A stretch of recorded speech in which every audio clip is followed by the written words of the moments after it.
Most of us that are Final Fantasy fans have a very strong take on Final Fantasy VII one way or the other. Hell, most that haven't played it even harbor quite weighty thoughts on its importance and impact, and still, through some form of cultural osmosis, know many of the major parts of this game. That in and of itself kind of speaks to the cultural importance of Final Fantasy VII and how it transcended the genre and, to many degrees, the medium itself.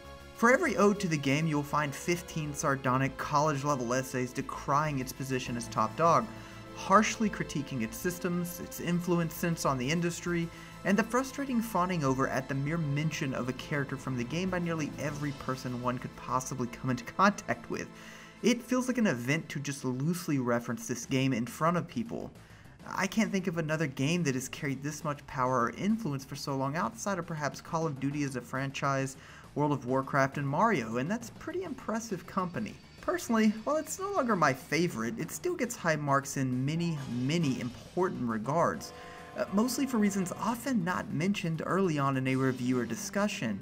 Yes, it was technologically astounding, the cyberpunk fantasy setting was also intricately laid out and new for many, and Cloud probably appealed to many young angsty brooding late 90s kids, and honestly the cast in general carried some broad appeal.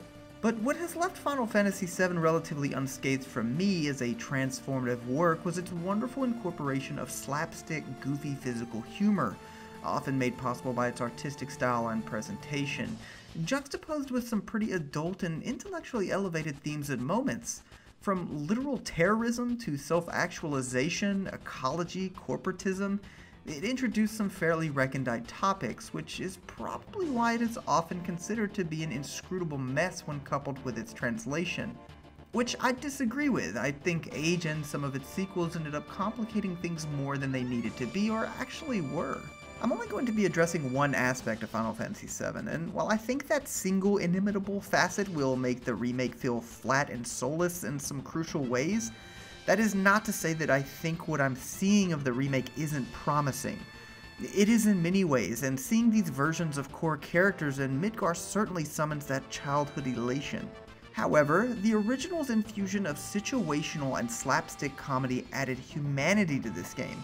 It offered much needed levity in the midst of world-shaping missions, existential sufferings, memory-bending or altering episodes.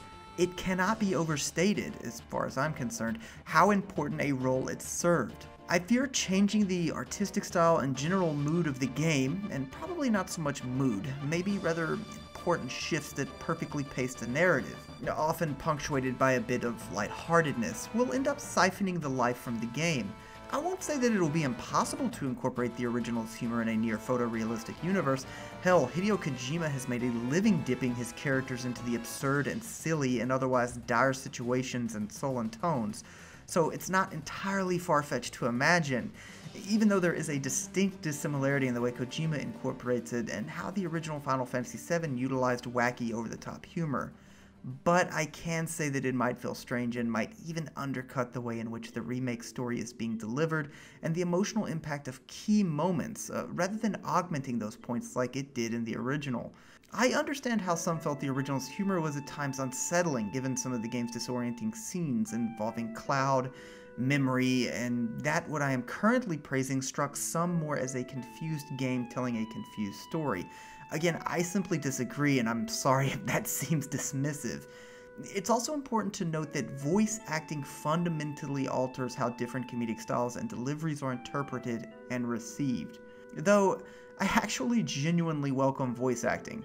Despite the scary potential for some hilariously cringy meme-worthy moments for years to come, it, of all the changes, could enhance some of the parts they plan on expanding in very meaningful and moving ways, such as opening up and exploring Jesse, Biggs, and Wedge's personal narratives and backstories, which undoubtedly excites me. I'm still, like many others, quite curious how they might portray the scene where Wedge's butt is on fire. The scene gets referenced a lot and alone seems to sum up a lot of the original's kind of humor. Wedge running while on fire didn't singularly define Final Fantasy VII, obviously, and its absence wouldn't destroy the game, it's just one moment. But it nearly perfectly summarizes how the game kept the player engaged both before and after some of the early missions, and is a testament to its excellent pacing. Pacing that I contend is also an undervalued aspect of the game. it might have been the greatest example of hooking a player early, an intense mission with intrigue, action, humor, and violence with very little downtime. I know it sounds sacrilegious, but I am willing, not that I have much of a say in the matter, to let them reshape some of these scenes or carefully reimagine parts of this world in ways that I hope will pay homage to and satisfy the fans' desire to keep the core experience and feel, as ambiguous as that might sound, intact. Distilling a game that meant so much to so many and heavily affected how each subsequent game would be experienced and judged is difficult. Nostalgia's power has been thoroughly researched by both psychologists and consumer behaviorists, and many have found that, in particular, video games have the power to evoke more nostalgia than any other medium due to its immersive properties. Think for a moment how in a movie you're observing a hero save the world, while in a video game you are saving the world. We're all too leery of those companies that seek time and again to abuse and profit off of how intimately tied nostalgia is to social connections and a sense of community with those that shared the experience. A bit of smart marketing and clever manipulation, and the voracious fans will do the rest. I know how important this title is to many, myself included, but I'm not so much of a cynic that I think this project is a simple cash grabber motivated exclusively by avarice.